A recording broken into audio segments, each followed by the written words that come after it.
Hey, it's David Pingree. Thanks for watching another Dialed In. We're here today on our 2019 Yamaha YZ250Fs. We got our buddy Dusty Marvin. He's going to help us run through this bike today.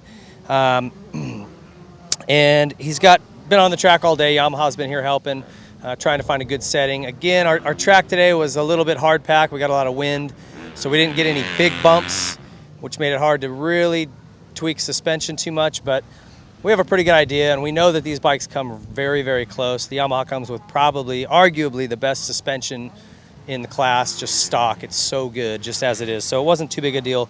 It allowed us to focus on chassis stuff and some of the other ergonomic parts of the bike.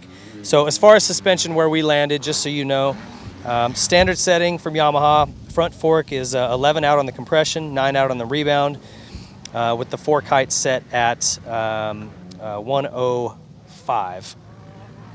And Dusty went to 8 on the compression, so just firmed the compression up a little bit. We'll ask him about that here in a second, just to get the fork a little firmer. Didn't touch the shock. Shock is 10 out on the compression, 1 out on the high-speed compression, 11 out on the rebound.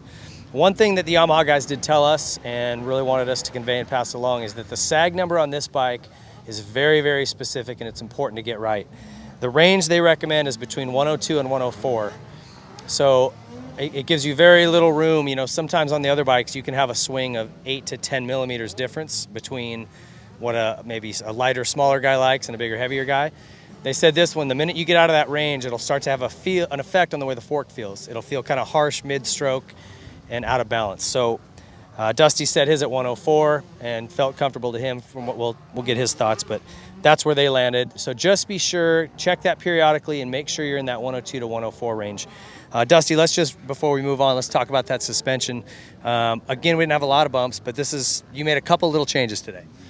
Yeah, right when I started, I mean, these bikes are amazing. Right when I got on the bike, it felt great, and that's kind of a hard point because, you know, it already works really well. We stiffened it up 3 clicks on the forks, which helped give the bike a little bit more balance. And again, it's not super rough today, but that helped a lot, helped in the turns. It made a big difference once we did that.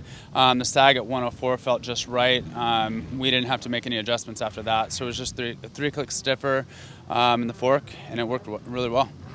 Yeah, and I found the same thing riding the 450, is that these bikes come really close in terms of setting. They did a great job coming up with a good setting, and a lot of credit to Travis Preston for doing that. He just knows where these things would feel right for the mass crowd, you know, the majority of the people. So he's done a good job.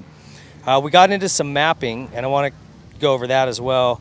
2 different maps you tried. You tried several different ones, but the 2 you liked were the connected response and the hard hitting. Those are both, you can find those on the Yamaha Power Tuner app. You can get that on your phone. I recommend playing with that and getting comfortable with it. Which one of those did you end up liking?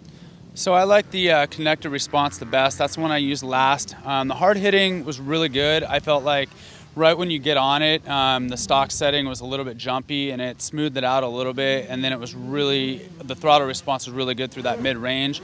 I got a little bit of decel pop, and we're trying to kind of figure out why that was happening on the hard-hitting map. And then we went to the connected response, and it was great. It still smoothed it out right on the throttle, and then through that mid-range was really good. That was my favorite. And that cleaned up all the decel pop. It worked great. And that's kind of, you know, I think for most people, as long as it runs clean, and that's the idea of finding those maps that work well, is it just cleans up any little hesitation or spot in the mapping that could be improved. And so these Yamaha guys have done a lot of work, a lot of hours out testing and trying to figure out what works. So those are all on their site. You can download them and use them, and I recommend doing that. Any other thing about this bike you changed? You guys went through some bar mounts. Bar mounts. We actually, right when I got on the bike, it felt like I was a little kind of squished. It was the bars felt a little close for me. So what we did was we changed the bar mounts to a different position to bring them out away from me a little bit, and I believe they switched them they reversed the mount. Yeah, you have 4 I've never positions. done that before, so I'm not sure. There's 4 positions on all these Yamahas. So there's 2 mounting holes, and then the bar mounts themselves are offset, so you can turn them forward facing or backward facing, and so you get basically 1, 2, 3, and 4 positions. This bike comes stock in the number 2 position, so that's backward mounting hole with the bar mounts facing forward. And, then we went and they went to position, so the position 3 is the forward mounting holes with the bar mount spun around back. So you're in that third position, and that felt good for you. It felt great. Yeah, that made a big difference. And I noticed when I tried this on the 450, the further forward you go, it makes your steering a lot quicker. So it's almost like you get more leverage based on where it's positioned on the forks. And it makes your steering a lot quicker and a lot more reactive. Yeah, it felt like it turned a lot better once we made that switch. So I was happy with it.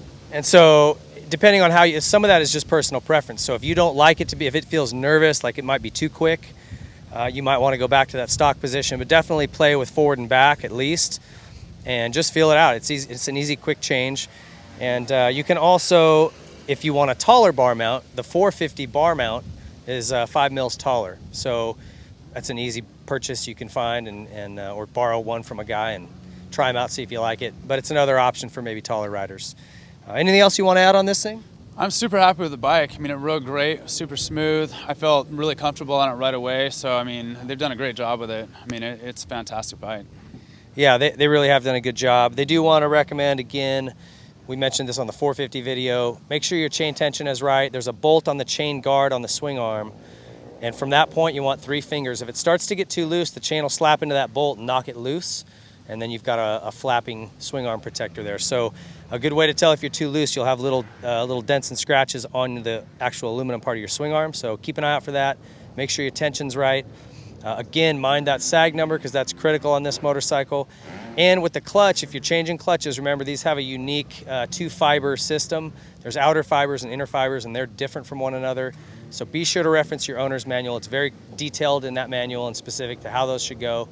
Ask a dealer if you're not sure, but definitely if you're going to make a clutch change, pay attention to that. Thanks for watching. You're going to love this bike if you have it. Those few little changes and suggestions we gave you will help. Enjoy your Yamaha. Thank you for watching.